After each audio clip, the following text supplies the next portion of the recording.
အားလုံးပဲမင်္ဂလာပါပေါ့နော်ပထမဆုံးဒီ iPhone 6လေးကိုအမှန်လေးပြမှာဖြစ်ပါတယ်ပေါ့နော်ပထမဆုံးဒီဖုန်းလေးကိုမလဲတိတ်ခဲ့မှာဒီတိုင်ယကန်လေးကိုကျွန်တော်တစ်ချက်ကြည့်လိုက်တယ်ပေါ့နော်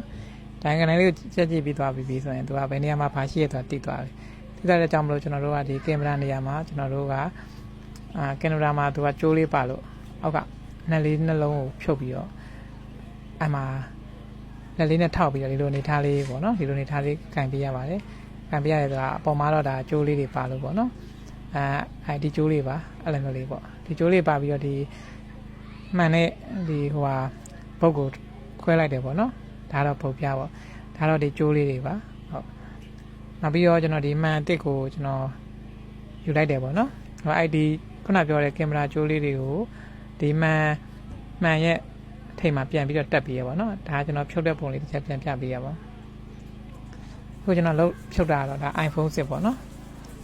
အဲ့မှာဘယ်လိုဖြုတ်တော့ဆိုတော့ဒီမှာအဲ့ကောင်ကိုတစ်ချက်ထောက်ထားပြီးတော့သူကကြောက်လက်နဲ့လက်သုံးရတယ်ပေါ့နော် iPhone က 0.8 နဲ့တူတယ်အဲ့ဒါရဲ့နောက်ပြီးတော့ခါတိုင်းသုံးတဲ့ကြောက်လက်ကတော့ 1.5 ပေါ့နော်အဲ့နဲ့လက်သုံးရတယ်ပေါ့အဲ့နဲ့လက်နဲ့ဖြုတ်ရမှာပေါ့နော်သူကရိုး Android ပုံစံမဟုတ်တော့သူက Higan နေ Hogan နေမလို့ဘူးပေါ့နော် Higan နေ Hogan နေမလို့ပဲနဲ့သူကကြောက်လက်နှစ်ခုပါမယ်ပေါ့နော်အဲ့ဒါနဲ့ကျွန်တော်ဖြုတ်ပြီးတော့ခုနပြောလို့မျိုးကျွန်တော်ကျိုးလေးတက်ပေးရမှာပေါ့နော်အဓိကတော့ဒီကော်လည်းမလို့ဘူးပေါ့ iPhone လေးတဲ့ခါကျရင်အဲ့မှာပထမဆုံးကျွန်တော်အရင်ဆုံးမှန်ကိုအရင်ဆုံးစမ်းတယ်ပေါ့ကျိုးလေးတက်ပြီးတော့နောက်ပြီးတော့မှပဲဒီခုနပြောတဲ့အသေးပြန်ပြီးတော့ချုပ်မှာပေါ့နော်ပြန်ပြီးတော့ချုပ်တယ်ပေါ့ပြန်ချုပ်ပြီးတော့မှပြန်ပြီးတော့စစ်တယ်ပေါ့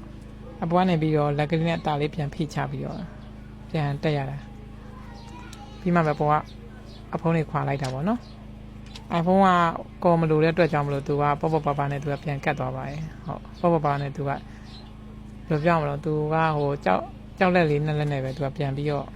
တက်လိုက်ရောပေါ့နော်အဓိကကြိုးလေးတွေကိုယူဆိုင်မယ်ကျန်တာတော့အားလုံးအဆင်ပြေသွားပါတယ်ဟုတ်ကဲ့အားလုံးကိုကျေးဇူးတင်ပါတယ်